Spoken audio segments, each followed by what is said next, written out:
बिस्मिल्लाहिर्रहमानिर्रहीम। अस्सलाम वालेकुम नाज़रीन, आप देख रहे हैं प्रोग्राम सिटी एट 10 और मैं हूं आपकी मेज़बान अना यूसुफ। उम्मीद है आप सब लोग ठीक ठाक होंगे, दिन का आगाज़ भी आपका अच्छा होगा।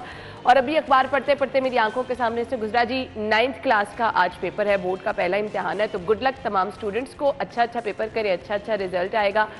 मुझे याद है वो 9th-10th के जो पेपर होते हैं ना, उसका एक इस तरह से आपको टेंशन और परेशानी बर्डन महसूस होता है क्योंकि फर्स्ट टाइम आप प्रिपेयर हो रहे होते हैं बोर्ड में।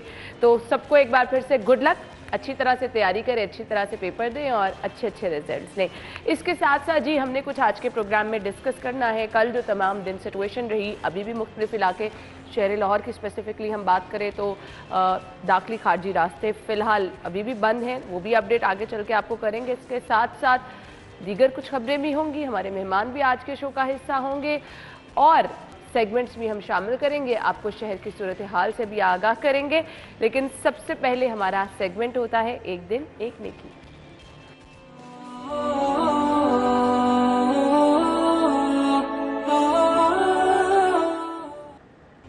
आज का पैगाम क्या है आपके साथ शेयर करेंगे।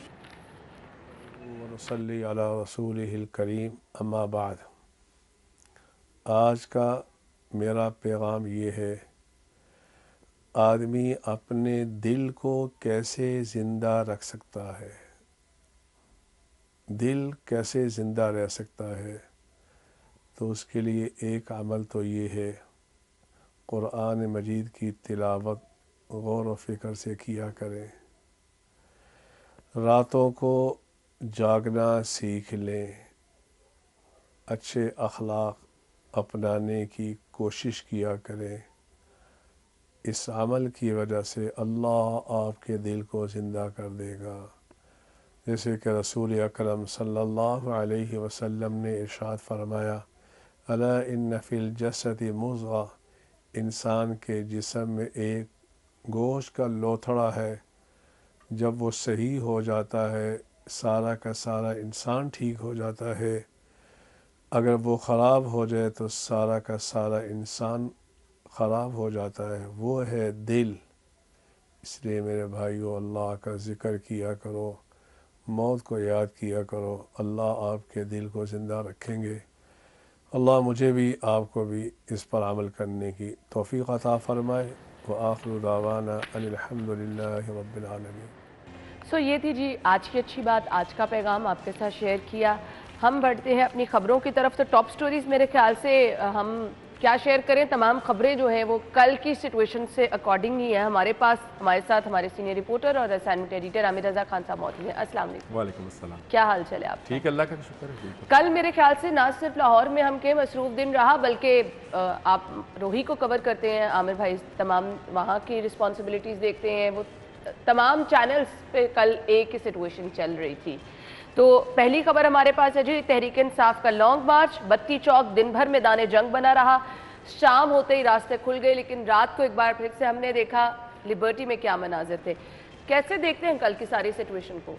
देखिए, अफसोसनाक सिचुएशन थी कल। मुझे इस बात का अफसोस था कि एक पॉलिटिकल पार्टी जिसके साथ लोगों की हमदर्दियाँ और प्यार है, बड़ी पॉलिटिकल पार्टी, बड़ी वेल पॉलिटिकल, नोन, उसको इस तरह से बिहेव करना नहीं चाहिए था। यानी आपका एहतजाज करना आपका हक है, लॉन्ग मार्च करना आपका बिल्कुल राइट है, लेकिन जिस तरह के बयानात दिए गए थे उससे गवर्नमेंट भी डर गई, हुकूमत डर गई कि पता नहीं किस तरह का कोई खूनी मार्च होएगा।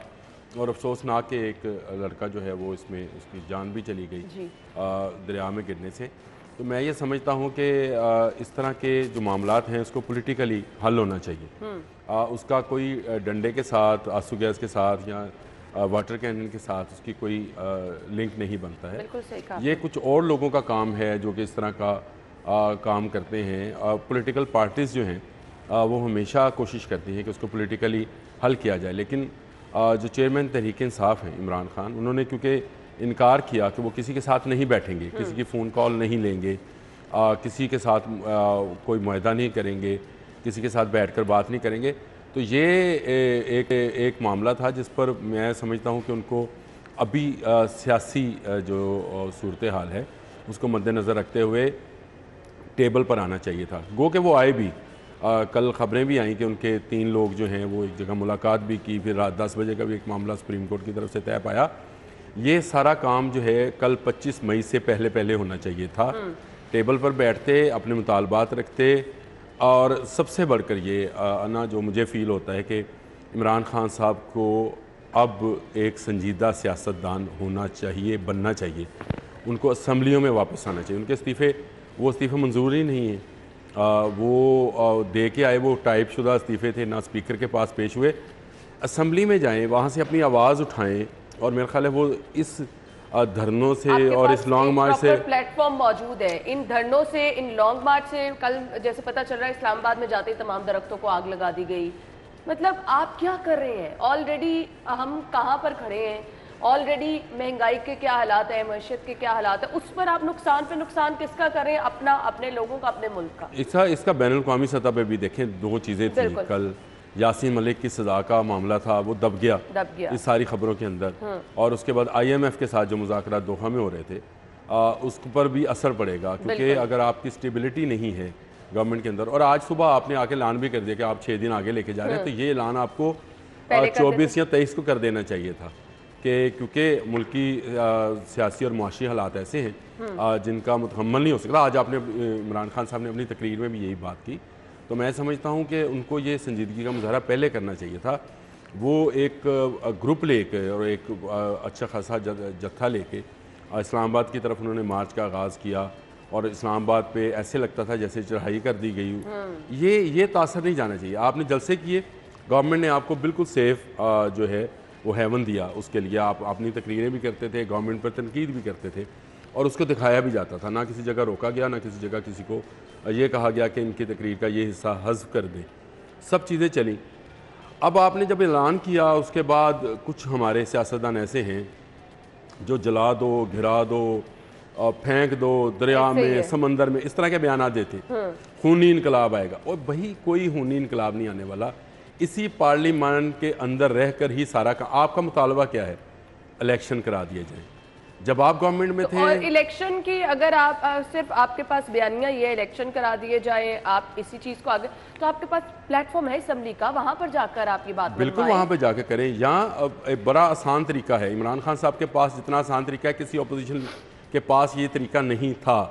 ये कौमी असम्बली से इस्तीफे दें, पंजाब असम्बली से सारे इस्तीफे दें, खैबर पख्तूनख्वा की गवर्नमेंट ख़त्म करें, बलोचिस्तान में जो इनके लोग इलेक्टेड हैं वहाँ से ख़त्म हो, सिंध से ख़त्म हो जाए। आप देखेंगे कि इतनी सीटें हैं कि एक तरह का जनरल इलेक्शन ही दोबारा होना है। ऐसे ही तो ये मुमकिन नहीं है इलेक्शन कमीशन के लिए भी कोई जनरल इलेक्शन का अनाउंस ना कि, या गवर्नमेंट के लिए भी। लेकिन आप किसी जगह से कोई सीट छोड़ने को तैयार नहीं हैं। आप कल अदालत में भी गए, और अदालत में जाकर आपने ये कहा कि जी हमें जलसा करने की इजाज़त दी जाए। मुज़ाकरात भी आपके जारी थे, जो कि जिसकी तरदीद होती रही, और शाह महमूद कुरैशी अगर ना बोलते अपनी तकरीर के अंदर, तो मेरा ख्याल है कि मुस्लिम लीग नून की तरफ से और गवर्नमेंट की तरफ से जितनी खलीफ जमातें हैं, उनमें से किसी ने ये मुंह से ये लफ्ज़ नहीं निकाला था कि आपके मुज़ाकरात जारी हैं जी। एक तरफ आप आवाम को उभार रहे हैं इस काम के लिए कि वो निकलें हकीकी आज़ादी के लिए, तो भाई दूसरी तरफ आप उन्हीं लोगों के साथ जिनको आप कहते हैं कि हम इनको नहीं मानते हैं, मुज़ाकरात कर रहे हैं। उसी गवर्नमेंट से जिसको आप नहीं तस्लीम करते हैं और इम्पोर्टेड गवर्नमेंट कहते हैं, उसके साथ आप ये मुतालबा रख रहे हैं कि जी आप इलेक्शन जो है वो कराएं। तो इलेक्शन अगर हो भी जाए और आप उसको ना तस्लीम करें, तो फिर गवर्नमेंट कहाँ जाए? अच्छा, ये रात की आयशा आमिर भाई लिबर्टी के मनाजर दिखा रही है। आप ये देखें कि आप बात करें आवाम की, आप बात करें हकीकी आज़ादी की, आप लेके चल रहे हैं आवाम का बयानिया, ये सब कुछ क्या है? कल हमने देखा किस तरह से वकला बरादरी पर जो है वो हमने देखा पथराव भी किया गया, शेलिंग आगे से उनकी जानिब से भी, मतलब एक मैदान जंग का मंजर था। कल अगर हम टिम्बर मार्केट में देख लें, दाता दरबार के बाहर देख लें, फिर रात लिबर्टी में ये मनाजिर, ये एक फितना, फसाद, लड़ाई झगड़े, मैदान जंग की सूरत हाल पूरे दिन में। आप क्या तासुर दुनिया में दे रहे हैं? पुरअमन चीज़ें इस तरह से होती हैं, आज़ादी की बात इस तरह से की जाती है, अमलाक को नुकसान पहुंचा, गाड़ियों के क्या हाल हुए, फिर ये समनाबाद के रिहायशी फैसल जाम बहक हुआ, मतलब लोगों एक दिन पहले एक कांस्टेबल जो है वो शहीद हो गया। आप इस तरह से आज़ादी ली जाती है? देखिए, चेयरमैन तहरीक इंसाफ को मिलवाया जाता है जी कि ये कायद आज़म ने आज़ादी लेके दी थी और हकीकी आज़ादी इमरान खान, ये तस्वीरें आती हैं सोशल मीडिया पे भी। तो आप सोच सकते हैं कि कायद आज़म की जो तहरीक पाकिस्तान थी उसमें कितना पुरअमन तरीके से उस शख्स ने टेबल पर पाकिस्तान हासिल कर लिया। हाँ। और वो ऐसा पाकिस्तान था जो कि मशरक़ी पाकिस्तान था और मगरबी पाकिस्तान था। इसके बावजूद टेबल पर वो जंग जीती। हाँ। गांधी ने तर्क मवालात की तहरीक चलाई। गांधी ने एक और तहरीक जो थी उनकी तो नहीं थी, लेकिन बाकी लोगों ने चलाई, विश्व हिंदू प्रदेश की वो तहरीक थी, उसको चलाया। लेकिन कायदे आज़म कभी इस बात पर नहीं गए कि उनके लोग जो हैं गिरफ़्तार हों। बिल्कुल। एक ऐसा लीडर जो ख़ुद कभी गिरफ़्तार नहीं हुआ, जिसने कभी आइन नहीं तोड़ा और आइन के अंदर रहते हुए ना सिर्फ अंग्रेज़ से बल्कि हिंदू से, जो कि मैं ये समझता हूँ कि हमने अंग्रेज़ से आज़ादी नहीं, हमने हिंदू से आज़ादी ली थी। बिल्कुल सही कहा, क्योंकि अंग्रेज़ तो जा रहा था। 54 ममालिक अना आज़ाद हुए हैं दूसरी जंग अज़ीम के बाद। जी। वहाँ भाई कोई ऐसा काम नहीं था। यहाँ पर जब अंग्रेज़ जा रहा था तो उसने हिंदू को देके जानी थी, ऐसे जिसकी फ़ाइट कायदे आज़म ने की। अगर आप हकीकी आज़ादी चाहते हैं तो आपके जितने लीडरान हैं और उनके बच्चे अगर अमेरिका में हैं उनको वापस बुला लें। शाह महमूद बच्चों को तो बुला, शाह महमूद कुरैशी साहब नहीं, वो अमेरिका में है। शाह महमूद कुरैशी साहब का बेटा अमेरिका में है। ऐसे ही है। आपके शहबाज गिल साहब अमेरिकन नेशनल हैं। ऐसे ही है। आपके शहजाद अकबर साहब अमेरिकन नेशनल हैं। तो इन लोगों को कहें कि पहले तो वो सबसे पहले वो छोड़े ना, पहले छोड़ दें और उसके बाद लोगों को कहें कि बाहर आए। बिल्कुल। देखिए, जब आप मिसाल बनते हैं, आप ये नहीं करते हैं कि आप ट्रक पे खड़े होकर लोगों से तो कहें अपनी फैमिलीज लेके, और आपकी फैमिलीज जो हैं वो क्योंकि बापर्दा हैं वो नहीं आएंगी। तो इसका मतलब है जो बाकी आ रही हैं वो बेपर्दा हैं। बिल्कुल सही कहा आपने। तो ये ख़वातीन के साथ वैसे ही मैं ये समझता हूँ कि इस वक्त इमरान खान साहब के साथ उनकी अहलिया को मौजूद होना चाहिए। हाँ। फैमिलीज़ को मोटिवेट होना चाहिए, आना चाहिए, अगर हकीकी आज़ादी का यही मकसद है। और फिर अमेरिका के ख़िलाफ़ उनको बयानात भी देने चाहिए। ये नहीं कहना चाहिए कि जी अमेरिका जो है वो हमारा उसने मुदाखलत की। हाँ। लेकिन हम अमेरिका के साथ अच्छे ताल्लुकात चाहते हैं। ये इस तरह का बयानिया चलेगा, दोनों चीजें डबल ये बयानिया चलेगा नहीं, चल रहे हैं, समझ से बाहर है। हम गुफ्तगू का सिलसिला आगे बढ़ाएंगे और कुछ बात करनी है जी। ये जो पीटीआई लीडर्स के घर से असलहा बरामदगी के वाक़यात हुए, इस पर भी ये इंतहाई अफसोसनाक चीज़ें हैं। अमनो अमान की सूरत हाल आप बात क्या करते हैं और हालात किस तरफ जा रहे हैं? फिर वो जो खूनी मार्च और इस तरह की चीज़ें, मतलब ये चीज़ें मज़ीद जो है वो परेशान ही करती हैं। मुझे नहीं समझ लगती कि आप पैगाम क्या दुनिया को दे रहे हैं। ब्रेक के बाद वापस आते हैं, हमारे साथ ही रहिएगा।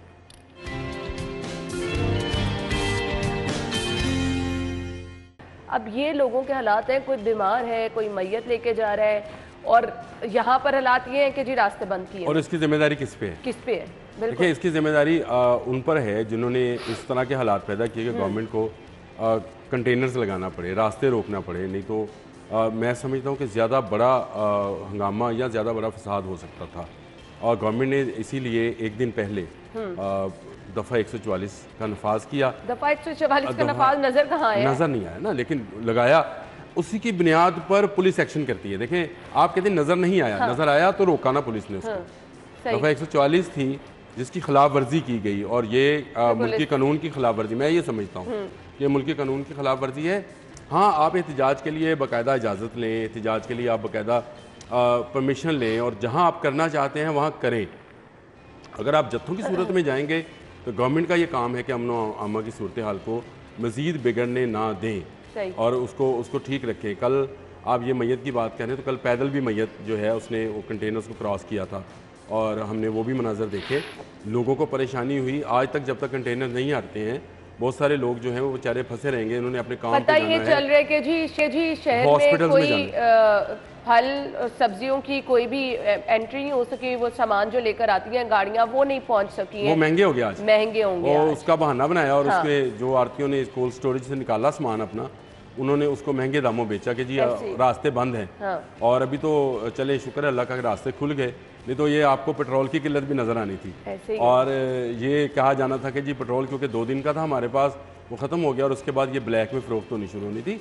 ये एक हमारा मजमूई तौर पर एक इस तरह का समझिए कि तासर है कि हम लोग जब मौका मिले तो कमाई का रास्ता हाथ से जाने नहीं देते। ऐसे ही है, ऐसे चलें, अब रास्ते खुल गए, अब तो सब्ज़ी आ जाएंगी, अब फल आ जाएंगे, देख लेते हैं वो कितने सस्ते होते हैं और जो रेट ऊपर गया है वो नीचे कैसे आता है। अच्छा आमिर भाई, मुझे ये बता दें, ये जो पीटीआई के रहनुमाओं के घर से इतना सारा असलहा बरामद हुआ है, मतलब यहाँ पर असलहे बरामद हो तो क्या एक आम शहरी के साथ होता है? देखिए, मैं ये समझता हूँ, आपको याद होगा अगर राना सनाउल्लाह साहब से कुछ नशे वाली पाउडर बरामद हुआ था, उसकी कोई वीडियो थी? हाँ, वीडियो थी तो सामने आती ना कि जी बिल्कुल। उनकी गाड़ी से बरामद हो रहा बिल्कुल है। बिल्कुल। ये भी किसी गाड़ी से बरामद हुआ है तो इसकी कोई वीडियो बनी होगी। आजकल हर सिपाही के पास, हर पुलिस वाले के पास, जहाँ पे रेड करते हैं स्पेशली, आपको पता है अब तो कूड़ा उठाने जाएं तो वो उन्होंने भी हाथ में मोबाइल पकड़ा होता है और उसकी फुटेज आ ऐसे ही जाती है है, हमारे ऐसे ही पास कि जी ये फुटेज है, जी हमने कूड़ा उठाया है। तो आपने अगर असला बरामद किया है तो आपके पास उसकी फुटेज होगी, क्योंकि आपने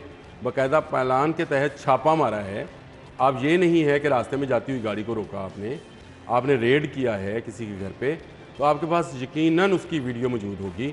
उसको रिलीज़ होना चाहिए किस गाड़ी से कितना असला बरामद हो रहा है उसके। अगर आप इसी तरह से खबर के तौर पर उसको लेंगे तो मैं ये समझता हूँ लोगों का इस बात पे राना सनाउल्लाह वाले केस के बाद से मेरा तो कम अज़ कम इत्मीनाद उठ गया कि आप जिस पर मर्जी जो मर्जी केस डाल दें, अगर आपके पास उसका वीडियो एविडेंस नहीं है और आपने मौके पर वो वीडियो नहीं बनाई है तो वो बंदा बेगुनाह है। बिल्कुल सच्ची बात है। और दूसरी बात ये है कि इस तरह के वाक़यात जो हैं उसकी रोकथाम के लिए आपके पास क्या इंतज़ाम हैं? क्या आपके पास लाहौर में कितना जायज़ और कितना नाजायज़ असला है, वो आपके पास प्लान है? क्या जो लोग असले का कारोबार करते हैं या स्मगलिंग करते हैं, क्या उनका कोई डाटा मौजूद है? आपके पास कोई ऐसी चीज़ नहीं है तो इसका मेकनिज़म बनना चाहिए। असले की इस तरह से आसानी से दस्तयाबी जो है उसको रोकना काम है। उसको ये करना काम नहीं है कि हमने एक मौका आया, रैली निकल रही थी तो हमने असला बरामद कर लिया। लाहौर शहर में बेपनाह ऐसा असला है जिसका लाइसेंस मौजूद नहीं है और गवर्नमेंट के पास कोई उसका रिकॉर्ड नहीं है। बिल्कुल। एक शरीफ आदमी अगर अपनी हिफाजत के लिए एक पिस्टल रखना चाहता है तो आपने पिछले कई सालों से, मैं अब तो मेरे ख्याल 1 दहाई से पाबंदी लगा रखी है कि कोई शरीफ आदमी जो है वो असले का लाइसेंस नहीं। मैंने खुद कैसर कोकर साहब से कहा कि मुझे लाइसेंस बनवा दें, मुझे खुद अपने लिए चाहिए, अपनी हिफाजत के लिए। तो उन्होंने कहा जी पाबंदी है, पाबंदी खुलेगी तो देखेंगे। नजायज़ फरोश और नजायज़ असला रखने वाले खुलेआम हैं, और जो शरीफ शहरी हैं जिन पर कभी कोई केस नहीं है, जो अपने ड्यूटी देते हैं, आप टैक्स पूरा देते हैं, उन पर आपने पाबंदी लगा रखी है। तो अगर ये इसी तरह की पाबंदी रहेगी तो डाकू, चोर, लुटेरे जो हैं वो तो खुलेआम घूमेंगे। बस यहाँ पे जो शरीफ आदमी दुबक के बैठा रहेगा। फॉलो करने हैं, कवायद और ज़वाबित को करना है, उनकी नहीं सुनी जाती, बाकी लोग धड़ल्ले से जो मर्जी करते फिरते हैं। खैर, हुकूमत की जानिब से कुछ बयानात हैं हमारे सामने। मरियम नवाज साहिबा का भी बयान है, तारड़ साहब का भी, हमजा शहबाज शरीफ साहब का भी बयान है। उससे हम फिलहाल एक ब्रेक ले लेते हैं, ज्वाइन करेंगे आपको इस ब्रेक के बाद। हमारे साथ ही रहिएगा।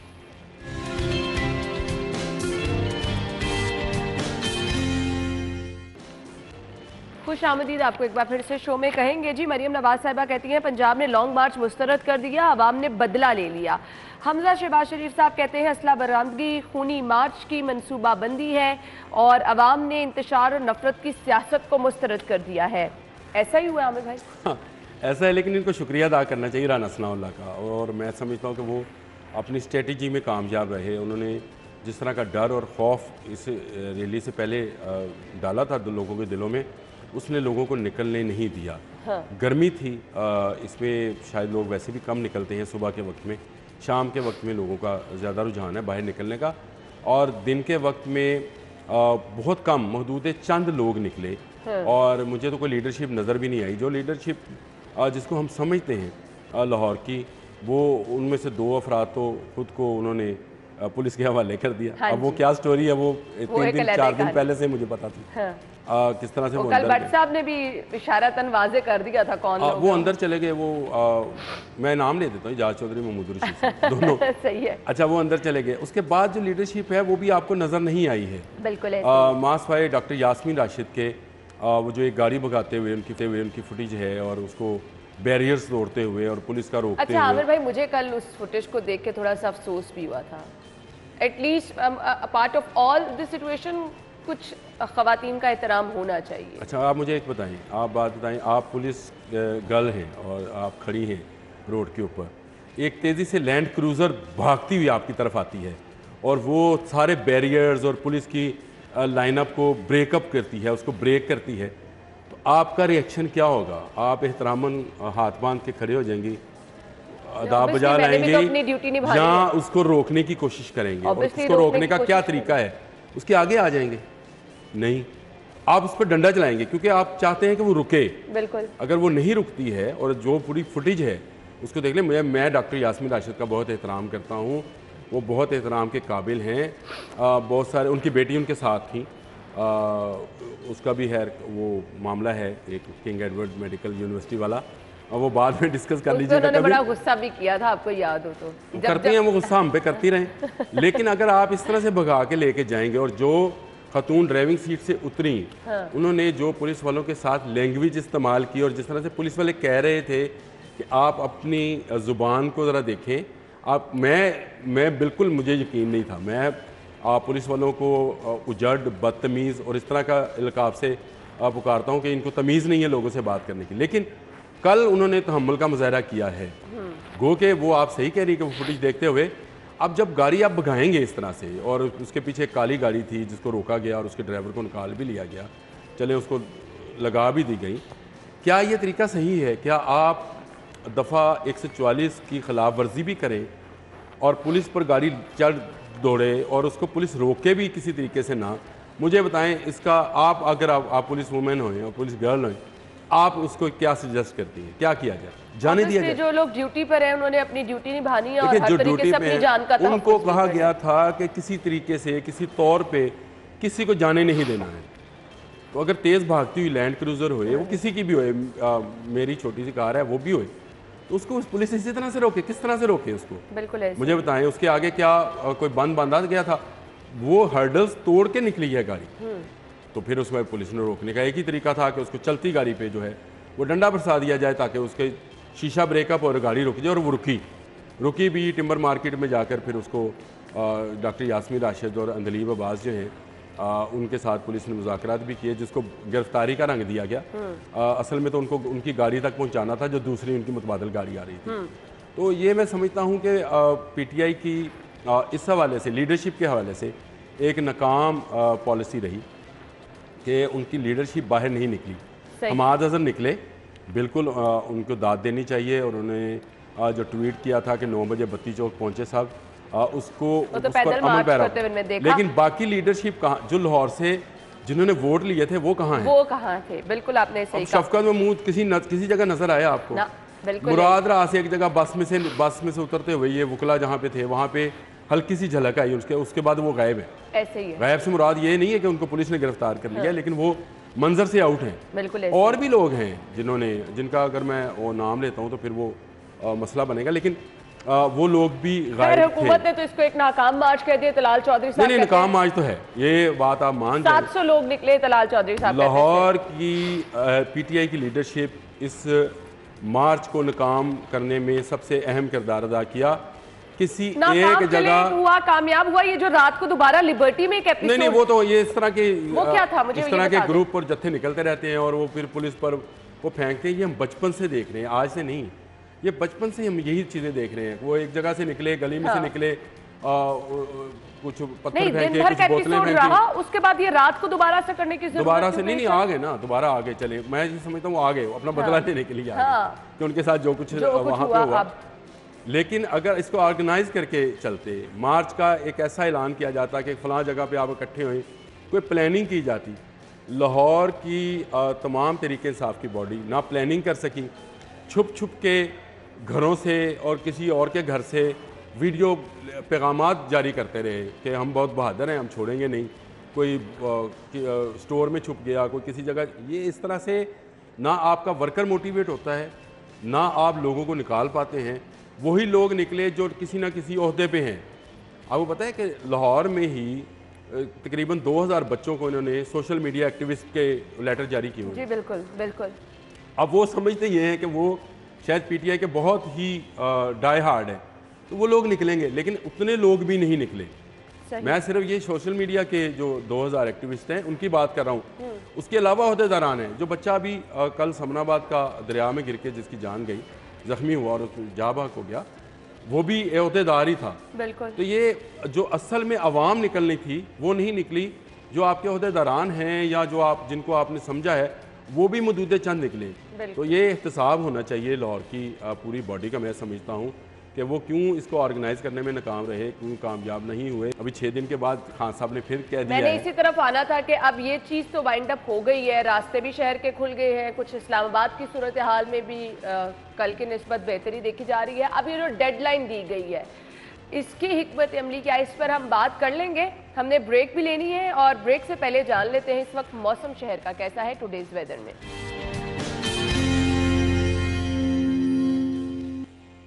फरीहा की तरफ चलेंगे। फरीहा, मौसम बताइए कैसे है आज का? अगर आज हम बात करें शहर लाहौर के मौसम के हवाले से तो सुबह सवेरे जो शहर का मौसम है उसकी सूरत हाल कुछ इस तरह है कि सूरज ने अपना पूरा जोर दिखाया हुआ है। इस वक्त फुल जो है धूप निकली हुई है। महकमा मौसमियात के मुताबिक शहर का जो मौजूदा दर्जा हरारत है वो 32 डिग्री सेंटीग्रेड रिकॉर्ड किया जा रहा है, जबकि दोपहर के औकात में 12 से 3 बजे तक जो दर्जा है वो मजीद बढ़ेगा और दर्जा जो है 35 डिग्री सेंटीग्रेड तक जाने के इम्कान बताए जा रहे हैं और ज़्यादा से ज़्यादा जो दर्जा है वो 40 डिग्री सेंटीग्रेड तक रहेगा। जबकि हवा में जो नमी का तनासब है वो 40% रिकॉर्ड किया जा रहा है, जबकि शहर भर में 2 किलोमीटर फी घंटा की रफ्तार से हवाएं चल रही हैं जो तकरीबन ना होने के ही बराबर है और जो शहर में गर्मी की शिद्दत को मजीद बढ़ाती हुई दिखाई दे रही है। जहाँ पे एक तरफ सूरज ने अपना पूरा जोर दिखा दिया, गर्मी की शिद्दत में दिन ब दिन इजाफा होता दिखाई दे रहा है, वहीं साथ ही साथ शहर का जो एयर क्वालिटी इंडेक्स है उसमें भी जो है काफ़ी ज़्यादा इजाफा देखने को नजर आ रहा है। मजमूई तौर पर जो शहर का एयर क्वालिटी इंडेक्स रिकॉर्ड किया जा रहा है वो 160 रिकॉर्ड किया जा रहा है, जबकि शहर के मुख्तलिफ इलाकों में एयर क्वालिटी इंडेक्स की जो शरह है वो मुख्तलिफ रिकॉर्ड की जा रही है। पंजाब यूनिवर्सिटी 185, मार रोड 180, जोहर टाउन 177 रिकॉर्ड की जा रही है। माहिरीन ने जो भी है वो भी खतरे की घंटी बजा दी है। उनका कहना है कि जो रवा हफ्ता है वो गर्म और मरतूब रहेगा। शहरियों को गर्मी से बचने के लिए एहतियाती तदबीर पर अमल करना जो है वो ज़रूरी है। गैर ज़रूरी तौर पर अपने घरों से ना निकलें और धूप में अगर निकलना ज़रूरी है तो सायदार जगहों पर स्टे करें और अपने आप को फुली कवर रखें और ठंडे मशरूबात का इस्तेमाल करें ताकि गर्मी से भी बचा जा सके और पानी की कमी को पूरा करने के लिए पानी का जो इस्तेमाल है वो ज़्यादा से ज़्यादा करें। ठीक है Fariha, thank you so much. मौसम की सूरत हाल आपने हमें बता दी। ब्रेक लेते हैं, वापस आएंगे एक ब्रेक के बाद।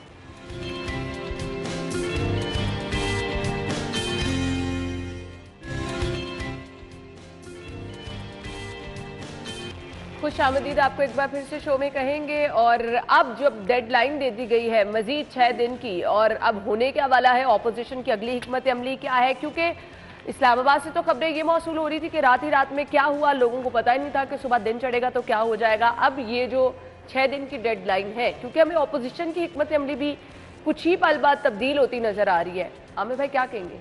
अच्छा, मुझे ऑपोजिशन की आपको यू टर्न तो नहीं याद आ गया जो आप मुस्कुरा रहे थे? मैं ये कह रहा था कि पीटीआई जो है वो उसने यहाँ पे आके यू टर्न लिया है। हाँ। और वो वापस गए हैं और अच्छी बात है। असल में 6 दिन का जो मुज़ाकरात का टाइम है उनको ये अनाउंस करना चाहिए था कि हम गवर्नमेंट के साथ अगले 6 दिन मुज़ाकरात में जा रहे हैं। हाँ। और फिर गवर्नमेंट जो है उसको मनाने की कोशिश करेंगे कि वो जून के एंड में इंतखाबात का ऐलान करे। 3 महीने के बाद गवर्नमेंट जो है बजट देगी। ये बेहतर तरीका 3 महीने के बाद वो जाके इलेक्शंस अनाउंस करें और उससे अगले 3 महीने यानी वो डेट पूरी हो जाए, उनका टाइम पूरा हो जाए और उसमें वो इलेक्शन अनाउंस कर दे। चले एक आध माह जो है उसका वो बेनिफिट दे दे। हाँ। मेरा मशवरा अपोजिशन को ये है कि पंजाब के जो 20 हल्के हैं लाहौर समेत, उन 20 हल्कों में अब वो जलसों की तैयारी करें। हाँ। बाई इलेक्शंस होने हैं। गवर्नमेंट जो है वो मुस्लिम लीग नून की है। आप उसको सही समझें गलत समझें, लेकिन ये बात मानने की कि हमजा इस सूबे के वज़ीर आला हैं और बाई इलेक्शन आने वाले हैं 20 सीटों के ऊपर। बिल्कुल आपको सारा फोकस ये बजाय इसके कि आप ये कहते रहें कि ये इलेक्शन कराएं और ये 20 सीटें जो बहुत अहम हैं वो आपके हाथ से निकल जाए। 20 ना निकले तो 18 तो निकल जाएं, ऐसे ही 2-1 आ भी जाएं आपके पास। माहौल ऐसा लग नहीं रहा कि आपके पास कोई सीट आएगी।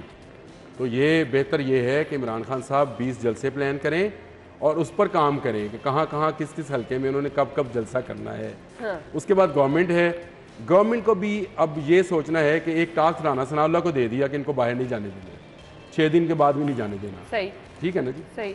उनको भी अपनी इलेक्शंस की तैयारी करनी चाहिए। शेड्यूल आ गया, 17 जुलाई को इलेक्शन है, पोलिंग डे होगा 17 जुलाई को। हाँ। दोनों तरफ को इस तरह की तैयारी करनी चाहिए। ये 17 जुलाई को इलेक्शन क्यों नहीं होगा? मतलब जब इलेक्शन कमीशन ने अनाउंस कर दिया उसकी राह में कोई रुकावट नहीं है। यानी अब आप कह रहे हैं कि अब अपना फोकस दोनों जमातों को इस तरफ रखना चाहिए, इलेक्शन की तरफ चाहिए, इनको इलेक्शन मोड में जाना चाहिए। अगर इलेक्शन कर रहे हैं इमरान खान साहब तो 20 सीटों का इलेक्शन तो आपके सामने पड़ा है। बिल्कुल। और अगर आप चाहते हैं कि जनरल इलेक्शन हो तो फिर उसका तरीका वही है क्या आप खैबर पुख्तूनख्वा अच्छा जी, अब आपने असेंबली दोनों को- जमातों को तो मशवरा दे दिया है कि अपना फोकस यहाँ पर कर लें, तो अवाम का ध्यान किसने रखना है, अवाम के बारे में किसने सोचना है? पेट्रोल देखें, महंगा हो इलेक्शन जाए, जब आप बात समझो, इलेक्शन जब आता है तो आवाम की सुनी जाती है, आपको पता है इस बात का। पैसा मार्केट में सर्कुलेट होता है, तमाम उम्मीदवारान जो हैं वो पैसा लेकर आते हैं। हाँ, ये फिर तो जो है। मैंने आपसे कहा कि 20 हलकों का मतलब 20 जलसे हैं, बिल्कुल पैसा आएगा मार्केट में, बिल्कुल आएगा। कुर्सियों वालों को मिलेगा, बिरयानी वालों को मिलेगा, कीमे वाले नान वाले को मिलेगा, पैसा निकलेगा, पोस्टर छपेंगे, बैनर लगेंगे, हाँ, पैसा आएगा। बिल्कुल बिल्कुल आएगा। आने दिन से पैसा बाहर मार्केट में। तो ये 20 का इलेक्शन करा के इमरान खान साहब को भी तसल्ली हो जाएगी कि वो इंतखाबात में किस मुकाम पर खड़े हैं और आगे उन्होंने क्या तैयारी करनी है जनरल इलेक्शन के लिए। गवर्नमेंट को भी पता चल जाएगा कि उनकी पॉलिसी से लोग कितने खुश और कितने नाखुश हैं। बिल्कुल, ये एक माह है सिर्फ, और प्रॉपर एक आईनी रास्ता भी होगा आपके पास, अवाम की राय भी आपको पता चल जाएगी, पंजाब से कम पता चल जाएगी, पता चल जाएगी। और बिल्कुल बाकी ऐसे। सीटों पे भी आप जिस तरह से मैंने कहा, अगर वो जनरल इलेक्शन चाहते हैं तो फिर खुदारा खैबर पख्तूनख्वा की गवर्नमेंट छोड़ें, पंजाब असम्बली से इस्तीफे दें, बलूचिस्तान से इस्तीफे दें, सिंध से इस्तीफे दें और आ जाएं इतना आसान नहीं आमिर कौमी भाई। असम्बली से, सेनेट से इस्तीफे दे दें। हाँ देखिए आसान नहीं, अगर आसान नहीं है तो फिर ये मुश्किल रास्ता है हाँ। जो आप अपनाने जा रहे हैं कि मैं जाके डी चौक पे बैठ जाऊं या मैं किसी लिबर्टी चौक में जाके बैठ जाऊं हाँ। और मैं कहूं जी मैं उस वक्त तक नहीं उठूंगा जब तक ये गवर्नमेंट अनाउंस नहीं करती। तो ये तशद्दुद पसंदाना ग्रुप्स का काम होता है, ये बिल्कुल आपने सही पॉलिटिकल पार्टीज का काम नहीं है। पॉलिटिकल पार्टीज जो है वो पॉलिटिकल विजडम के साथ सोचती है। और वो जो आप कहते हैं ना रोंदू बच्चों वाला काम, ये रोंदू बच्चों वाला काम रोंदू है, मैं बच्चों ना वाला खेलने दूंगा ना खेलूंगा। वही ना रोंदू बच्चों अब वाला काम। ये 126 दिन का धरना भी आप याद करें, और उसके बाद ये धरना अगर हो जाता है 6 दिन के बाद, जो लोगों का ख्याल है जो कि नहीं होगा, हाँ। क्योंकि ये बाजू मेरे आजमाए हुए हैं, ये अब वो उस बात पे नहीं आएंगे। कल जो सूरत हाल राना सनाउल्लाह ने पैदा कर दी है, उसके बाद लोगों का निकलना बहुत मुश्किल है। और वो जो कहते थे कि हम मेकअप शेकअप करके और झंडे शंडे बनवा के निकलेंगे, उनको पता चला कि पुलिस जो है वो लॉ इन्फोर्समेंट एजेंसी जो हैं वो किस तरह से रिएक्ट कर सकती बिल्कुल हैं। ऐसे वो कल वाज़ेह हो गया। इससे पहले इमरान खान साहब और उनकी पार्टी ने ये चीज़ें नहीं देखी थी। बिल्कुल ऐसे ही है। Thank you so much Aamir भाई, बहुत बहुत शुक्रिया। नाज़रीन, हम आपको ज्वाइन करेंगे हेडलाइंस के बाद।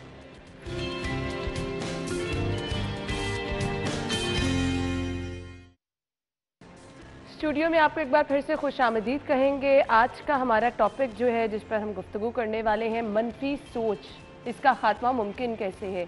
हम देख रहे हैं कि सिर्फ एक यही वजह है जिसकी वजह से रिलेशनशिप भी ख़राब होते हैं, दोस्तियां भी ख़राब होती हैं, आपका कारोबार भी ख़राब होता है। मतलब ज़िंदगी का हर सेगमेंट, अगर आप पॉजिटिव नहीं रहते, किसी की सही बात को भी गलत तरीके से लेते हैं, तो बहुत सारे मसाइल हो जाते हैं।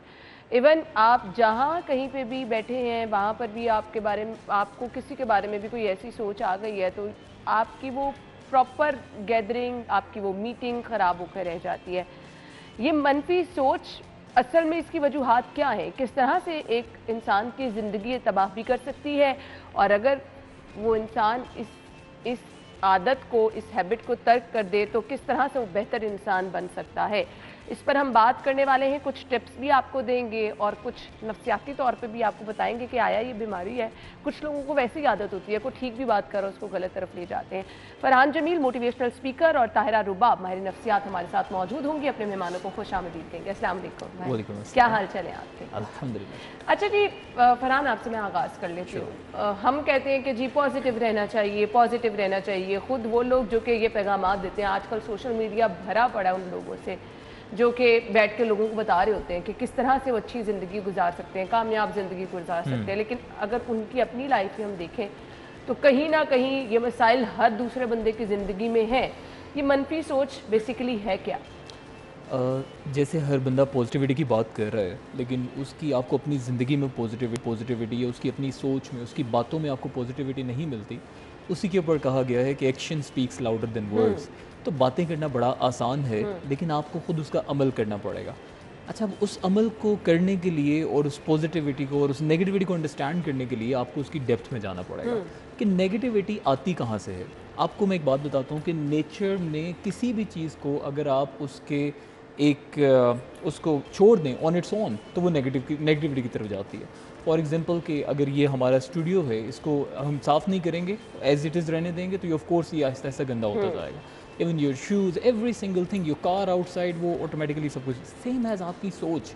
अगर आप उसको साफ नहीं करेंगे पीरियडिकली एक स्पेसिफिक टाइम के बाद, that could be 24 hours, that could be 5 hours, अगर आप नहीं करेंगे तो वो नेगेटिविटी की तरफ ही बिल्ड होती जा रही है। जैसे एक छोटे से बच्चों को आजकल हम लोग कहते हैं कि यार छोड़ दो उसको, उसके हालात के ऊपर, उसको खुद कर लेने दो। तो होता क्या है कि अगर even if that person is doing anything negative, तो उसको पॉजिटिविटी की तरफ नहीं लेके जा रहे और उसकी सोच ऑटोमेटिकली नेगेटिव हो रही है, और हमारा रोल होता है कि हमने उसको पॉजिटिविटी की तरफ कन्वर्ट करना है। हर एक शख्स सिर्फ एक काम कर ले कि एक चीज़ पे ध्यान रखे कि जैसे हमें हर एक चीज़ को मेंटेन करना पड़ता है, हमें शावर डेली लेना पड़ता है, शूज़ डेली पॉलिश करने पड़ते हैं, एवरी सिंगल थिंग हमें डेली बेसिस के ऊपर कर रहे हैं। सेम अगर हम सिर्फ अपनी माइंड को डेली बेसिस के ऊपर we start brushing it up in a way कि हम अपनी सोच को इम्प्रूव करने के लिए क्या पॉजिटिव एक्ट कर रहे हैं। वो पॉजिटिव एक्ट कोई एक किताब हो सकती है जो आप पढ़ रहे हैं, वो पॉजिटिव एक्ट कोई एक आपको जो ऐसा बंदा जो आपको ज़िंदगी में पॉजिटिव लगता है, हम सबको एक बंदा ढूंढ लेना चाहिए जो हमें लगता है कि यार ये बड़ा पॉजिटिव है, ये अपनी ज़िंदगी में इसके सारे अमाल बड़े पॉजिटिव हैं। आप उनके पास जाइए, उनके साथ बैठें, उनके साथ वक्त स्पेंड करें, आप देखेंगे कि वो आहिस्ता आहिस्ता आपके अमाल और आपकी सोच आहिस्ता आहिस्ता पॉजिटिव होती जाएगी। क्योंकि इंसान माहौल से सीख रहा है, तो अपने आप को पॉजिटिव माहौल में लेकर जाएं। सबसे ज़्यादा बड़ी वजह नेगेटिविटी के ख़त्म ना होने की कि हम अपने कंफर्ट जोन में चले जाते हैं। उस कंफर्ट जोन के अंदर अगेन जब आप उसको इम्प्रूव नहीं करते, उसके अंदर कोई पॉजिटिव चीज़ नहीं लेकर आते, तो वो ऑटोमेटिकली नेगेटिव और वो सारी मनफी सोच और वो असरात सारे सामने आने लग जाते हैं। बिल्कुल ऐसे ही है।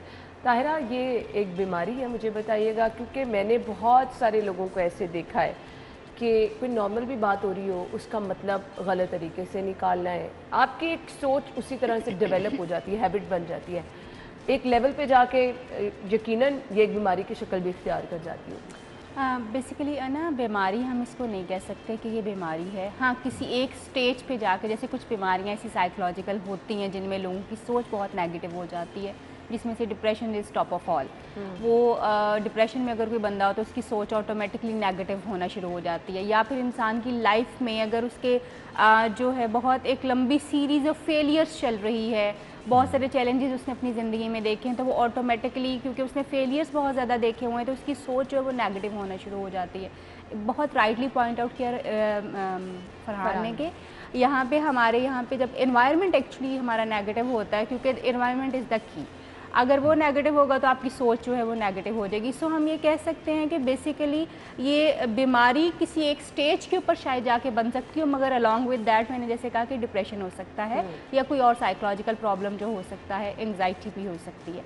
लेकिन ये एक पर्सनैलिटी ट्रेट भी हो सकता है कि जी एक इंसान जो है उसकी सोच, उसने डिसाइड ही ये कर लिया है या उसको वो पॉजिटिव साइड चीज़ों की नज़र ही नहीं आती, क्योंकि उसने सिर्फ चूज़ जो किया है वो नेगेटिव की है। और उसकी वजह ये नहीं कि उसने खुद से चूज़ किया है।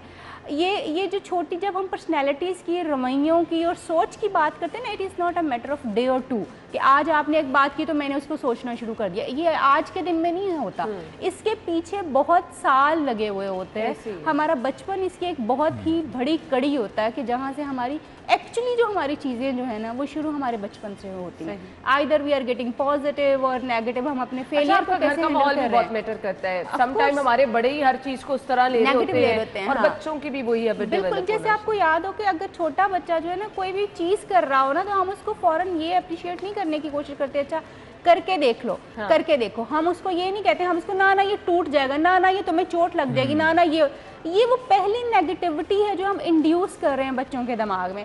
अब जब आप उसको बना ही इस तरह से लेंगे कि नहीं ये नहीं करना, ये हो जाएगा, वो नहीं करना, वो हो जाएगा, तो वो पॉजिटिव सोच तो आपने कल्केट करनी होती है, इसको आपने बीज बोना होता है। ऑटोमेटिकली कुछ नहीं होता, सब कुछ आपने करना होता है। सो जब आपके दिमाग में वो जो जड़ें पकड़ी हुई हैं जिस चीज़ ने, वो नेगेटिविटी है, वो खौफ है, वो हमेशा लोगों से खौफज़दा रहना कि अच्छा ये बात करे, इसका ये मतलब है, ये बात कर रही है। और अनफॉर्चुनेटली ऐसा होता भी है, हम देखते हैं कि बहुत सारे टाइम पे हमारे इर्द गिर्द हम पॉजिटिव होना बहुत अच्छी बात है, बहुत अच्छी बात है, बट अलॉन्ग विद दैट हमें ये एनालिसिस करना भी बहुत ज़रूरी है कि वो जो सामने बैठा हुआ बंदा है, अगर वो वाकई कोई ऐसी बात कर रहा है जो आपके लिए नुकसानदेह हो सकती है, नेगेटिव चीज़ है, मगर आप उसका कोई पॉजिटिव एस्पेक्ट देखने की कोशिश कर रहे हैं, देन इट मीन्स कि आप ठीक नहीं कर रहे। पॉजिटिव होना बहुत अच्छी बात है, मगर नेगेटिव चीज़ों को नेगेटिवली लेते हुए उसमें से पॉजिटिविटी एक्सट्रैक्ट करना या उसको पॉजिटिवली हैंडल करना एक्चुअली टास्क होता है। ये मतलब नहीं है कि अगला बंदा आपको डिसीव कर रहा है, अगला बंदा आपके मुंह पे बैठा हुआ आपको चीट कर रहा है या ब्लफ कर रहा है, कुछ कर रहा है,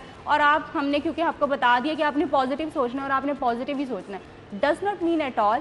हाँ, उसमें से आपने उस नेगेटिविटी में से, उस नेगेटिव बिहेवियर में से आपने निकलना कैसे है पॉजिटिवली, ताकि आपका सेल्फ डैमेज कम से कम हो। एक ही बात हम ये भी बहुत ज़्यादा कहते हैं कि आपका डैमेज ही नहीं होता पॉजिटिव बातें जब हम करते हैं, ऐसा नहीं है। हाँ, डैमेज ज़रूर होते हैं जब आपकी लाइफ में अप्स एंड डाउन्स आते हैं, but the thing is this कि आपने उन डैमेजेस को मिनिमाइज करना होता है। आपने कम से कम अपनी सेल्फ को नुकसान देना होता है और कम से कम आपने जो है अपने आप को नेगेटिव साइड के ऊपर लेके जाना होता है, because every failure brings a success, because आपके स्टेप्स जो हैं अभी वो पूरे नहीं है, that is why you are not succeeding। जब आपके स्टेप्स पूरे हो जाएंगे, जब आप उस लेवल ऑफ अक्रेंस पे पहुंच जाएंगे जहाँ पे चीज़ें होती हैं, तो डेफिनेटली चीज़ें अच्छा, मुझे लगता है कि एक एटीट्यूड जो है वो बड़ा कॉमन हम सब में होता जा रहा है कि अपने आप को, आपने अपनी राय को सबसे ज़्यादा अहमियत देनी है, अपने आप को अहमियत देनी है। आप गलत भी हैं तो आपने एक बिहेवियर बनता जा रहा है। ये सब चीज़ें मेरे ख्याल से नेगेटिविटी की तरफ हमें लेके जाती हैं कि हम किसी की अच्छी बात भी सुन रहे हैं, हम उसको उसमें तनकीद कर रहे हैं, क्योंकि वो हमारी राय से मुतज़ाद है तो हम कहेंगे कि जी ये तो बहुत ही बुरा हो गया। ये सब चीज़ें जो है ना, अपने आप को बहतर समझना, वहाँ से ही मेरे ख्याल से काम ख़राब होना शुरू हो जाता है। That's true. और अगर आप इसको देखें कि हम लोगों ने सीखना छोड़ा है, हमने सीखने के दरवाजे बंद किए हैं। आज हमें लग रहा है कि किताब में जो लिखा है ना, उसके टाइटल को देख के मुझे पता है पूरी किताब में क्या है। हाँ। उस बंदे ने फलानी टॉपिक पे बात करनी है ना, मुझे पता है उस टॉपिक के अंदर क्या बात होनी है। हाउ कैन यू नो कि क्या वहाँ पे होने लगा है? Just experiences, go there, learn it, read out the whole book. जो एक डिस्कशन है उसको पूरा करो। हम छोटी छोटी अपनी कन्वर्सेशंस में, आप देखें कम्युनिकेशन, जब हम किसी से बात करते हैं, मैंने बहुत ऑब्जर्व किया कम्युनिकेशन के दो पार्ट्स हैं, स्पीकिंग एंड लिसनिंग। हमें लग रहा है नहीं, कम्युनिकेशन मीन्स कि सिर्फ मैंने बोलना है, देखते हैं नहीं ना वो तो। यस, देखें जब आप बोल रहे हैं ना, ये आप कुछ सीख नहीं रहे हैं।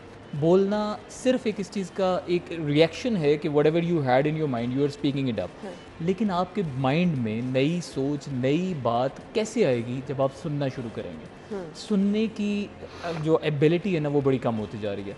Everybody wants to become the leader now, कि हर किसी को ही लीड करना है, हर किसी को चलाना है। किसको लीड करना है जब कोई फॉलोअर ही नहीं बनना चाह रहा। तो आपको यहाँ पे सुनने की आदत, पढ़ने की आदत और नई सोच को, नए एक एस्पेक्ट को वेलकम करने की एक आदत डेवलप करनी पड़ेगी। मेरा ये ख्याल है कि जो नेगेटिव सोच का जो स्टेप 1 है, that is to being negative for the listening. ठीक, आप नेगेटिव हो जाते हैं एक नई नॉलेज को एंटर करने के लिए। बिल्कुल सही कहा। और एक मैं आपसे बात, मैम ने जैसे कहा ना, 3 बातें मुझे मैम की, पहली ये कि दैट्स ट्रू। ज़रा आप एक दफ़ा पेरेंट्स को ऑब्जर्व करें तो वो एक बच्चे को क्या कहते हैं सारा टाइम, नो, नहीं, ये नहीं करना, यहाँ नहीं जाना, ये सबसे पहला जो the first word that he listens to is no. और वो कैसे हो सकता है कि वो पॉजिटिव बंदा एक क्रिएट हो जाएगा बाद में। दूसरी बात जो मैम ने कही ना कि फेलियर, दैट्स ट्रू मैम, कि जब आप अपनी ज़िंदगी के अंदर फेल होते हैं, फेल होकर अगर नेगेटिव क्यों हो जाते हैं आप देखें ज़रा कामयाब लोगों को, जितने भी लोग कामयाब हुए, क्या वो फेल नहीं हुए? हर एक इंसान जो ज़िंदगी में कामयाब हुआ है, once he was the big failure, के लोग हंसते थे, उसका मजाक उड़ाते थे और लोगों को लगता था कि ये कुछ नहीं कर सकेगा, वही सब कुछ हुआ। मेरा ख्याल है वो एग्जाम्पल्स हमें लोगों के सामने लेकर आनी पड़ेंगी कि अगर तुम हारते भी हो कोई मसला नहीं, हार और जीत ऑपोजिट नहीं है, बल्कि हार के स्टेप से गुजर के जीत है। कौन बंदा पहली अटेम्प्ट में कामयाब हुआ? अच्छा, इसमें ये एक तो उस बंदे को खुद अपनी सोच के अंदर ये बात बिल्ड करनी पड़ेगी कि यार अगर मैं हार भी गया तो कोई मसला नहीं है, I can try it again, ज़िंदगी थोड़ी ख़त्म हो गई, I can try it again. और वो तमाम, जैसे आपने कहा, घर वालों से शुरू होती है, घर वाले, उसके दोस्त, उनकी एक सिंपल सी एक रिस्पॉन्सिबिलिटी है। सो व्हाट कि एक बंदा 100 दफ़ा भी हारा, आप ये देखो कि वो डेडिकेटेड कितना है कि उसने 100 दफ़ा ट्राई की, आपने एक काम पे कितनी दफ़ा ट्राई की है। तो इन सब लोगों को, घर वालों को, सोसाइटी के लोगों को, दोस्तों को, उसको अप्रिशिएट करना पड़ेगा जितनी दफ़ा भी वो अटेम्प्ट कर रहा है। हम तीसरी अटेम्प्ट के बाद कह देते हैं कि तुमसे नहीं होगा, हो सकता होता तो 3 दफ़ा में हो जाता। आप हिस्ट्री उठा लें, लोग आपको कहेंगे मैं 100 दफ़ा कामयाब हुआ, आपको थॉमस एडिसन कहता है मैं 1000 दफ़ा नाकाम हुआ। So like failure should not lead you toward negativity. बिल्कुल, आपको ट्राई करते रहना चाहिए। तायरा, हमारे पास वक्त कम है, मैं चाहूँगी कुछ टिप्स ऐसी दे दें कि हम अपने आप को नॉर्मल रख सकें। इतनी अफरा तफरी है, हर कोई जो है वो, मैं कहती हूँ, बेजार ही बैठा है, तंग ही बैठा है, लड़ने को ही तैयार है। कैसे अपनी सोच को हम बेहतर कर सकते हैं? बेसिकली है ना, जो ये कर सकते हैं हम कि किस तरह से अपने आप को पॉजिटिव हम करना शुरू करें, बिकॉज हम जैसे मैंने कहा कि चॉइस है, आप चूज़ कर सकते हैं बिटवीन नेगेटिविटी और पॉजिटिविटी। अगर आपने एक बात की थी कि मैं की बात आजकल बहुत ज़्यादा हो रही है, यहाँ पे मैं थोड़ा सा कंट्रीब्यूट किए करना चाहती हूँ कि बेसिकली ये दो कॉन्सेप्ट्स हैं। पहले हम कहते थे दूसरों की सुनो, दूसरों की सुनो। हमसे जो पिछली जनरेशन है ना, दे वर मोर फोकस्ड ऑन अदर्स, वो दूसरों पे ज़्यादा फोकस थे। अनफॉर्चुनेटली हमारे यहाँ पे जो नया शिफ्ट आता है ना, वो बहुत अप्रोप्रिएट शिफ्ट नहीं होता, वो लर्नड एक जो है वो शिफ्ट नहीं होता। हम एक चीज़ के बिल्कुल एक्सट्रीम के ऊपर चले जाते हैं। ये मैं जो है डज नॉट मीन कि आप एक वैक्यूम में एग्जिस्ट कर रहे हैं, आप अकेले थोड़े एग्जिस्ट कर रहे हैं। आपका रहना सहना जो है वो लोगों के साथ है, और आप तभी एक पॉजिटिव इंसान हो सकते हैं जबकि जब आपके इर्द गिर्द रहने वाले लोग भी आपकी इस पॉजिटिविटी को एक्सपीरियंस कर रहे हैं, आपके साथ रहने को पॉजिटिव एक्सपीरियंस कर रहे हैं, उनको मज़ा आ रहा है, उनको अच्छा लग रहा है, उनको लग रहा है कि वो एक वाकई एक ऐसे इंसान के साथ रह रहे हैं जिसकी लाइफ पॉजिटिव है या चीज़ों को वो पॉजिटिव देखता है। अगर आप समझे कि सिर्फ आप पॉजिटिव हो जाए और बाकी सब चीज़ें जो हैं वो लोग आप गो टू हेल वाली बात हो जाए, तो दैट इज समथिंग कि you need to think of. फिर आप नेगेटिव हैं, फिर आप नेगेटिव हैं, फिर आप पॉजिटिव नहीं है। आपका एनवायरनमेंट आपकी जिम्मेदारी है, क्योंकि जो भी एनवायरनमेंट, जिस एनवायरनमेंट में आप बैठे हुए हैं, एटलीस्ट उस एनवायरनमेंट में तो आपका कंट्रोल है ना, आप उसको चेंज कर सकते हैं अपने हिसाब से चला सकते हैं। So take that responsibility and make the choice कि आपने अपने आप को नेगेटिव होने से बचाना है। ये कॉन्टिन्यूस एफर्ट है जो एक दिन की उसके ऊपर नहीं आ सकती। और ये आपके अपने हाथ में, आप चीज़ों को नॉर्मल भी रख सकते हैं, आप चीज़ों को बिगाड़ की तरफ भी लेके जा सकते हैं। Thank you so much Tahira Farhan, आपके वक्त का भी बहुत शुक्रिया। With Caltex Havaline, chase your temptations. Caltex Havaline. Peshawar कोई आम शहर नहीं, एक अलग ही दुनिया है। स्टूडियो में आपको एक बार फिर से खुश आमदीद कहेंगे। हम हमेशा आपकी मुलाकात कराते हैं उन लोगों से जो कि अपनी ज़िंदगी में कुछ स्पेशल करते हैं और वो स्पेशल ही उनकी पहचान बन जाती है। कुछ लोग कुछ बैठे बैठे ऐसा कारनामा सर अंजाम दे देते हैं, कुछ लोग बाहर निकलते हैं और पूरी दुनिया ऐसे घूम जाते हैं कि लोगों को हैरान कर देते हैं।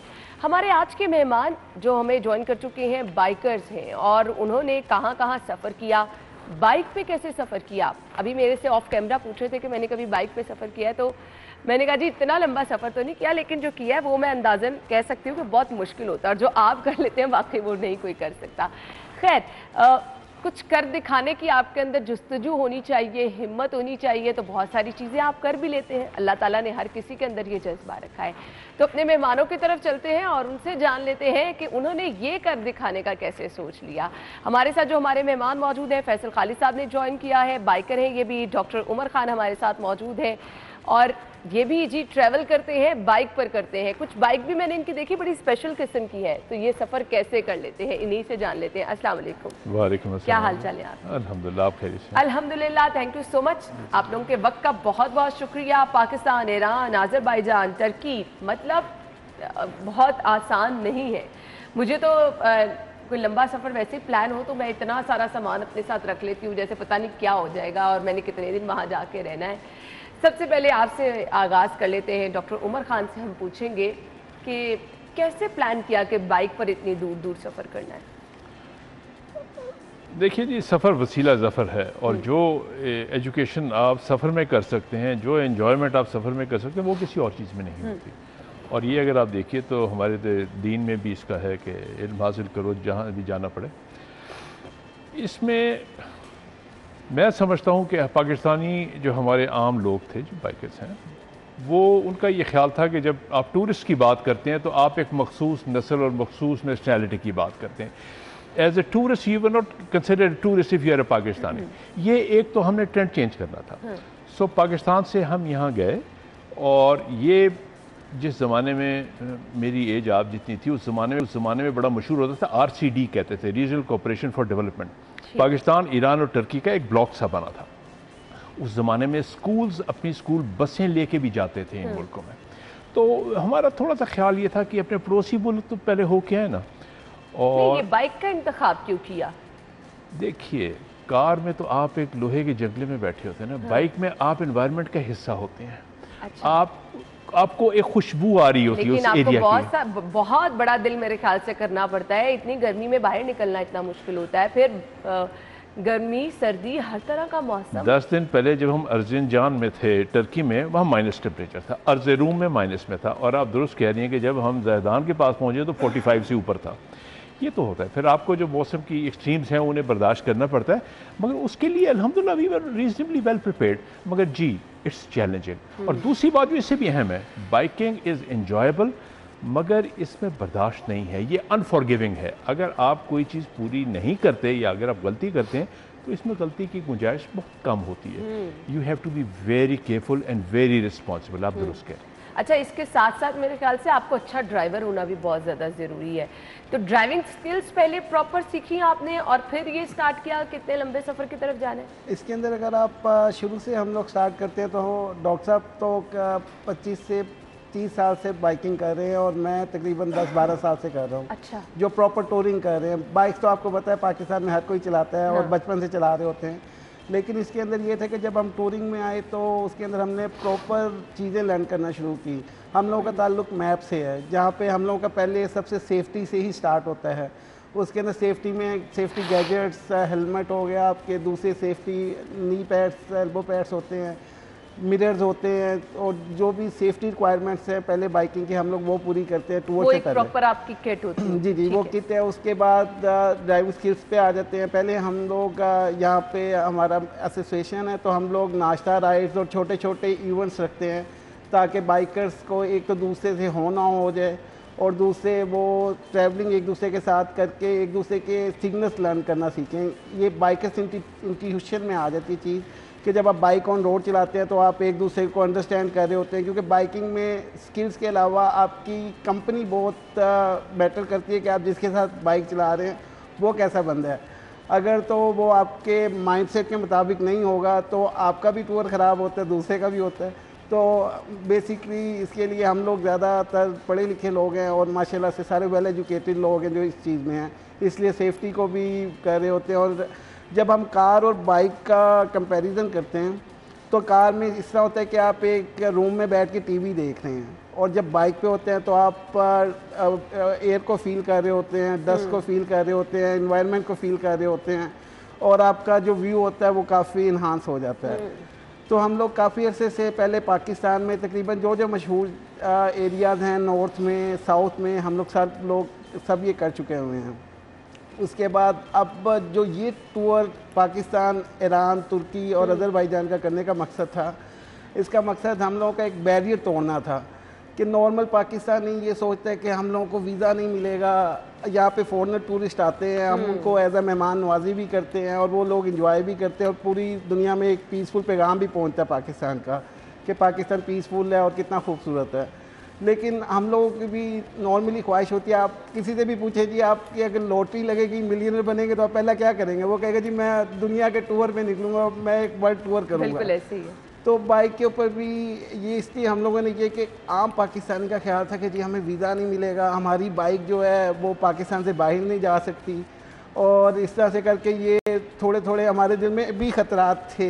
लेकिन शुक्र अल्हम्दुलिल्लाह क्या कहते हैं, इस चीज़ को हम लोगों ने बाकियों के लिए भी आसान किया, ना सिर्फ खुद किया बल्कि दूसरे लोगों के लिए भी आसानी पैदा होनी चाहिए चीज़ों को आप अच्छे तरीके से प्लान करें, सब काम आपके होते चले जाते हैं। मुझे ये बताइएगा, ऑब्वियसली जब बंदा कुछ ऐसा प्लान करता है तो वो एक शौक, एक जुस्तजू से होता है, स्टार्ट बंदा करता है, फिर उसके बाद जब आप नई नई राहें हमवार करने चलते हैं तो चैलेंजेस आपको फेस करने का जो है वो आदत हो जाती है।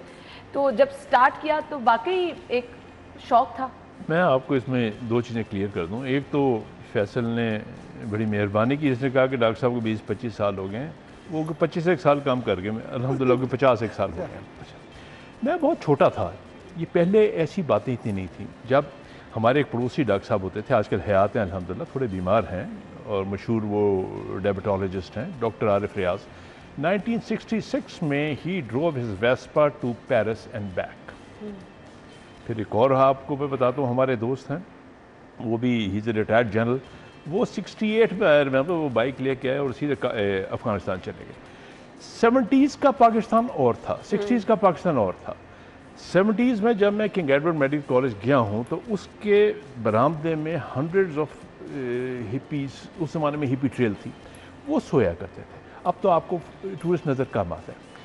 70s के पाकिस्तान में इंटरनेशनल ट्रैवल इतनी बड़ी बात नहीं थी, और जब मैं पहली दफ़ा इंटरनेशनल ट्रैवल में 70s में गया हूँ तो उस ज़माने में मेरा ख्याल था कि अभी थोड़ी सी सख्तियाँ हैं और अगले 20 साल में ख़त्म हो जाएंगी, मगर अनफॉर्चुनेटली यहाँ रिवर्स लग गया। तो जब हमने मैप बनाई और सन 2000 में हमने दुनिया में सबसे मेंबरशिप ली, MAP is motorcycle association of Pakistan, हमारा मकसद सिर्फ ये था कि हम हर एक को फैसिलिटेट करें, हम इंफॉर्मेशन शेयर करें सबके साथ। उससे ये होता है कि 1 and 1 don't make 2, 1 and 1 make 11, ठीक है ना। हम तो जब हमने ये बनाई और हमने पहली दफ़ा 2008-9 में जब फॉरेन टूरिस्ट को इनवाइट करना शुरू किया, उस ज़माने में एक फियर था, फियर ऑफ द अननोन। और आपको पता सबसे खौफनाक fear is not of a beast or something, it's the fear of the unknown. और सबसे हमने 2 स्लोगन्स यूज़ किए मैप में। पहला स्लोगन हमने ये किया, Pakistan is the world's best kept secret, and it somehow it clicked. अभी आपको इंटरनेशनल मीडिया में नजर आएगा, ये आपको बड़ा नजर आएगा। दूसरा जो बार बार स्लोगन हमने यूज़ किया वो ये कि 220 million people are living here, अगर 220 मिलियन एंड 1 हो जाएंगे तो कोई क़यामत नहीं आ जाएगी। ठीक है, देयर आर इशू, वो हर जगह होते हैं, तो probably you are more at risk with the traffic than with anything else. तो अल्हम्दुलिल्लाह उसके बाद से हालात बेहतर हो गए, मगर मैप में आके फिर हमने एक काम किया, हमने कहा it is responsible driving, it is not safe driving. मैं उसमें रिस्पॉन्सिबल ड्राइविंग लेता हूँ, उसमें आपकी सेफ्टी भी आ जाती है, आपकी ड्राइविंग मेथड्स आ जाते हैं, आपकी अटेंशन टू डिटेल आ जाती है, आपकी एडहेरेंस टू लॉ आ जाती है। ये सब आप करते हैं, उसके बाद भी इट कैन बी रिस्की। तो अल्हम्दुलिल्लाह पहली दफ़ा ये रियर व्यू मिरर, फिर जो आजकल हमारी जो कैंपेन चल रही है वो है चादर गार्ड की, कि हमारी बच्चियां चादर पहनती हैं और बाइक में जाती हैं तो उनकी चादरें चेन में या व्हील में फंस जाती हैं। हमने कहा अब हम यही स्लोगन कह रहे हैं कि इट शुड बी मैंडेटरी कि हर बाइक के ऊपर चादर गार्ड होना चाहिए। इंडिया में इसे वो साड़ी गार्ड कहते हैं और इसके बगैर वो बाइक नहीं चलाते। सो अल्टीमेटली जो हम शेयर कर सकते हैं और जो हम इम्प्रूवमेंट और लोगों की जो वेलफेयर कर सकते हैं, that is what we are trying. बिल्कुल। अच्छा, मैं एक आपसे चीज़ यहाँ पे ज़रूर पूछना चाहूँगी, वो लोग जो कि कुछ करने का ऐसा शौक़ रखते हैं, ये बड़े महंगे शौक़ होते हैं, मतलब इसके लिए आपके पास ढेरों पैसे होने चाहिए। तो जब आपने स्टार्ट किया तो ये सब चीज़ें आपने देखी?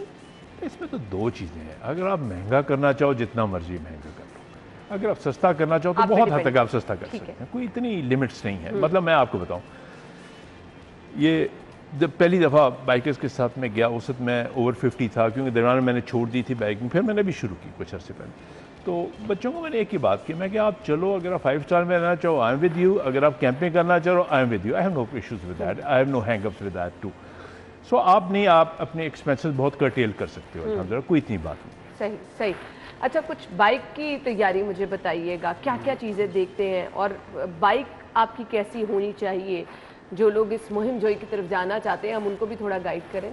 अगर आप हमारी बाइक के मुतालिक पूछना चाहती है तो उसमें ये होता है कि उसकी 2 चीज़ें एसेंशियल होती है। उसमें एक फ़र्स्ट एड किट लाजमी होती है और सेकंड टूल्स का पार्ट लाजमी होता है। ठीक है। और तीसरी हमारी एमरजेंसी प्रिपरेशन ये होती है कि उसके अंदर एक बरसाती होती है कि अगर रेन वगैरह हो जाए, और ग्लव्स और मास्क वगैरह होती हैं, ये चीज़ें तो होती हैं। लेकिन अगर आप ये टूर के पॉइंट ऑफ व्यू से पूछती हैं तो इसमें इस टूर करने का मकसद ये था कि आम पाकिस्तानी जो है उसका एक बैरियर तोड़ा जा सके।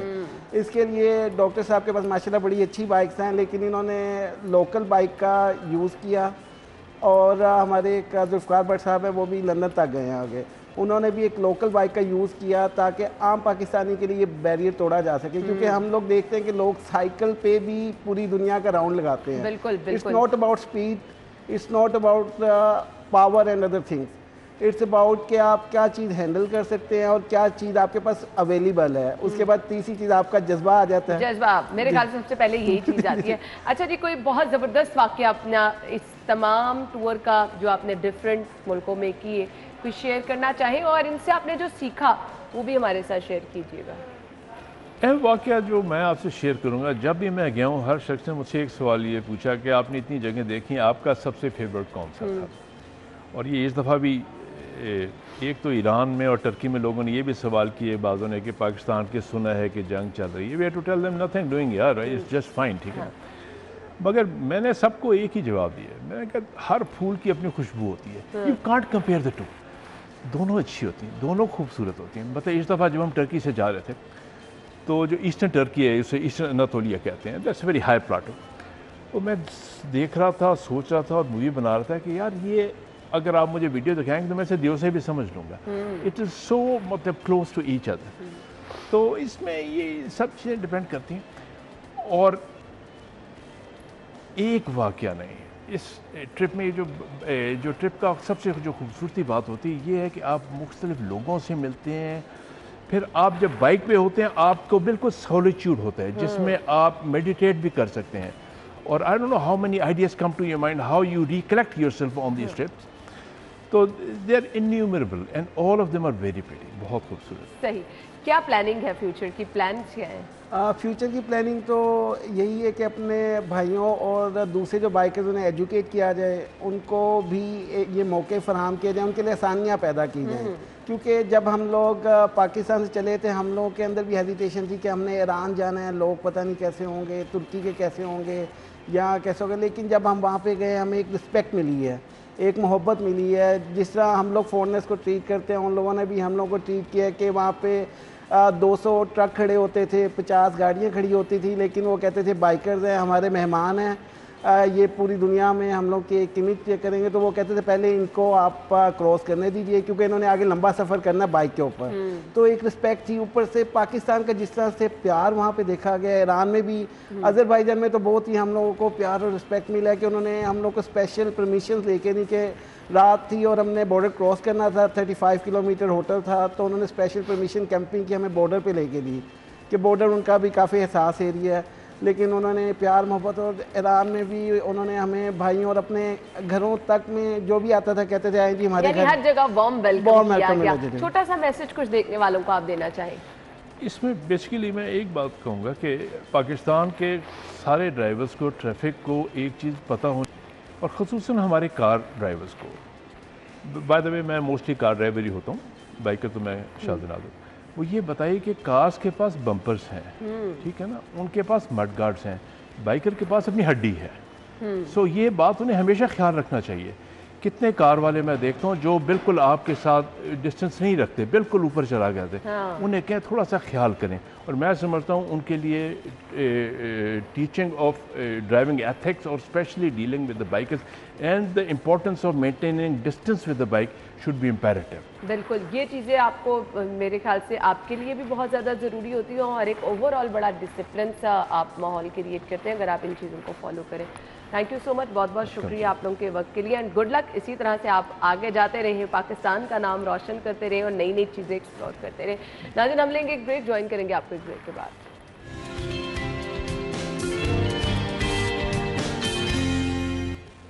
वेलकम बैक नाज़रीन, सेगमेंट्स का सिलसिला शुरू करते हैं और सबसे पहले जान लेते हैं आज के भाव क्या हैं।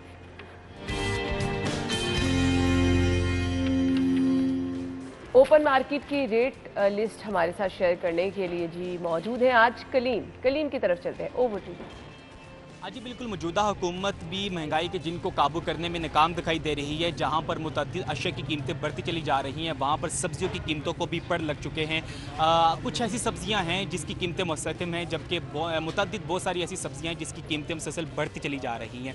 अगर आज के रोज़ में बात करें कि सब्जियाँ किस कीमत पर फ़रोख्त हो रही हैं, तो जो आलू कच्चा नया है उसका सरकारी रेट 22 रुपये है, जबकि ओपन मार्केट में 30 रुपये में फ़रोख्त हो रहा है। जबकि अगर प्याज की बात करें, ये दर्जा अव्वल 70 है, जबकि ओपन मार्केट के अंदर 80 रुपये में फ़रोख्त हो रहा है।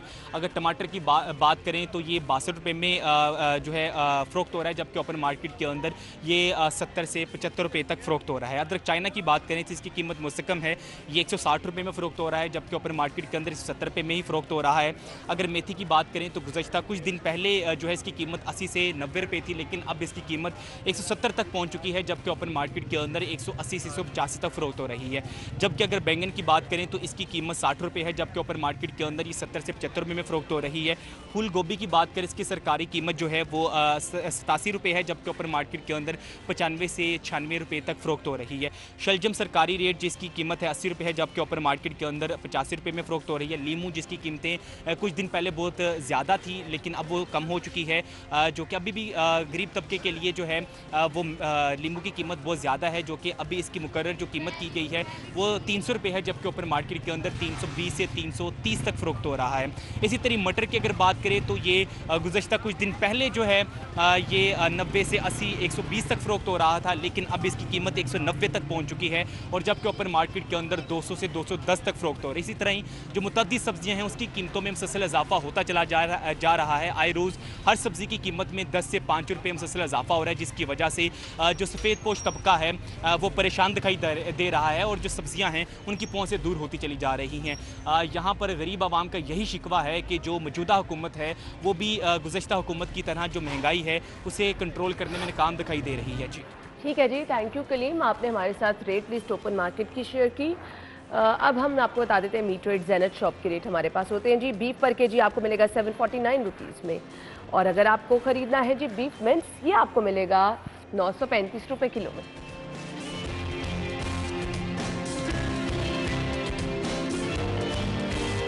मटन पर KG 1793, mutton mince 1898।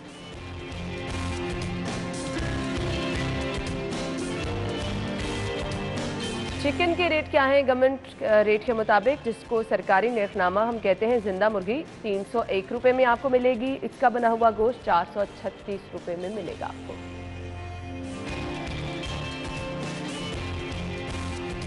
Egg rate से हमारे पास वो मैं आपको बता देती हूँ, रिटेल प्राइस के मुताबिक 164 रुपये दर्जन में आप अंडों की खरीदारी कर सकेंगे।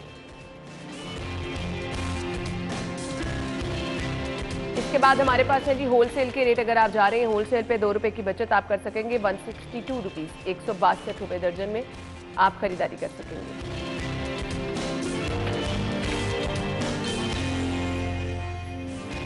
तो जी ये तो था हमारे पास जी रेट लिस्ट जो कि आपने जान ली। अब इसके बाद करेंसी के रेट क्या है जानते हैं मान के हाल में।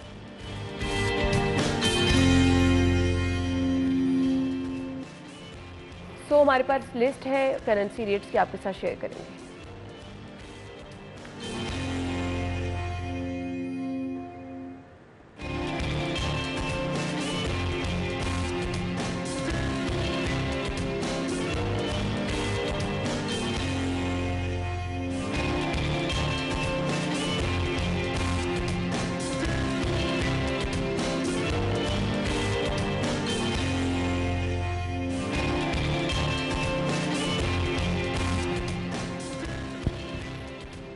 तो ये दीजिए आज की करेंसी रेट की लिस्ट जो कि आपके साथ शेयर की।